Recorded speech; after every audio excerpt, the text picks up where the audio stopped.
ব্যবসায়ী নাসিরউদ্দিন মাহমুদের দায়ের করা মারধর, ভাঙচুর ও ভয়ভীতি দেখানোর মামলায় আত্মসমর্পণ করে জামিন পেয়েছেন চিত্রনায়িকা পরীমনি। এ সময় কোর্টকে বিতর্কিত না করার জন্য পরীমনিকে বলেন বিচারক।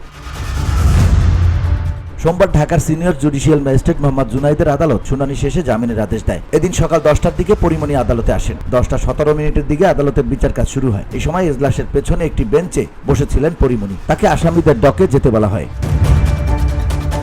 পরীমনির পক্ষে নীলাঞ্জনা রিফাত জামিন চেয়ে শুনানি করেন। তিনি বলেন, গতকাল মামলাটি চার্জশিটের জন্য ছিল। পরীমনি অসুস্থ থাকায় আদালতে আসতে পারেন। চার্জ গঠন হয়েছে, তার বিরুদ্ধে গ্রেপ্তারি পরোয়ানা জারি হয়েছে। আজ আত্মসমর্পণ করেছেন, তার জামিনের প্রার্থনা করছি। এরপর বিচারক বলেন, আশা করছি সবাই কোর্টের ডিগনিটি রক্ষা করবেন, কোর্টকে বিতর্কিত করবেন না। মামলাটা জামিনযোগ্য ধারার। আসলেই জামিন পাবেন বিষয়টা এমন নয়। বিচারাধীন বিষয়ে এভাবে আগে কথা বলাটা কতটুকু যৌক্তিক? পরীমনির আইনজীবীকে উদ্দেশ্য করে বলেন, আপনি কোর্ট অফিসার, এ বিষয়গুলো ভবিষ্যতে খেয়াল রাখবেন। পরে আদালত 1000 টাকা মুচলেকায় তার জামিনের আদেশ দেয়।